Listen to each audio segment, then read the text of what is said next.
Hello my dear taste lovers, ఎలా ఉన్నారు?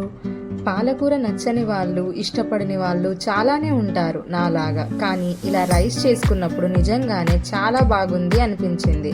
అందుకే మీతో షేర్ చేసుకుంటున్నాను.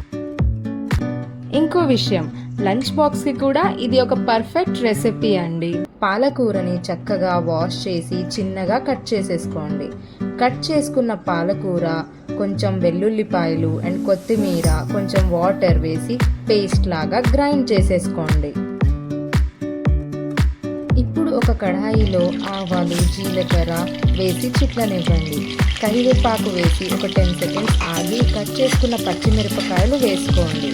ఒక 1 మినిట్ తర్వాత కట్ చేసుకున్న ఆనియన్స్ వేసి కలుపుకోండి. ఇప్పుడు బిర్యానీ ఆకు, దాల్చిన చెక్క, ఇలాచీ, లవంగాలు, మిరియాలు వేసి కాజు కూడా వేసి చక్కగా కలిపేసుకోండి.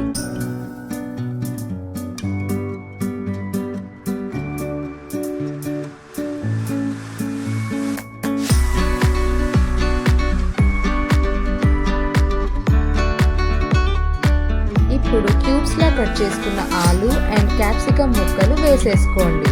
చక్కగా కలుపుకోండి.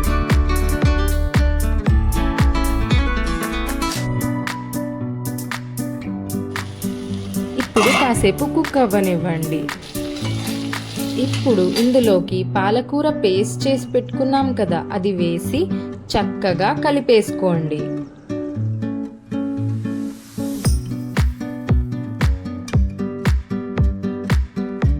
ఇప్పుడు ఇందులోకి తగినంత ఉప్పు, గరం మసాలా, ధనియాల పొడి వేసి చక్కగా కలుపుకోండి.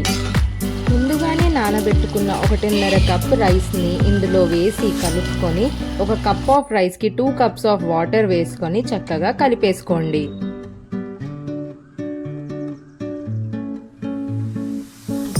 ఇప్పుడు ఇందులోకి ఫ్రోజన్ బఠానీ వేసుకొని ఒక 2 స్పూన్స్ ఆఫ్ నెయ్యి వేసుకోండి. చక్కగా కలుపుకోండి. కలుపుకున్న తర్వాత కాసేపు కుక్ అవ్వడానికి లిడ్ పెట్టేసి ఉంచేయండి.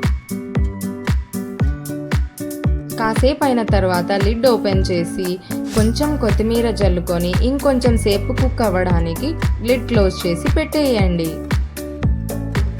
అంతేనండి, రెడీ అయిపోయింది మన పాలక్ పులావ్ ఆర్ పాలక్ రైస్. ఇంకేముంది, చక్కగా సర్వ్ చేసుకోవడమే. ఎయిదర్ రైతాతో కానీ పెరుగుతో కానీ చాలా బాగుంటుంది. చూడ్డానికే కాదండో, తినడానికి కూడా చాలా బాగుంది. తప్పకుండా ట్రై చేయాల్సిన రెసిపీ.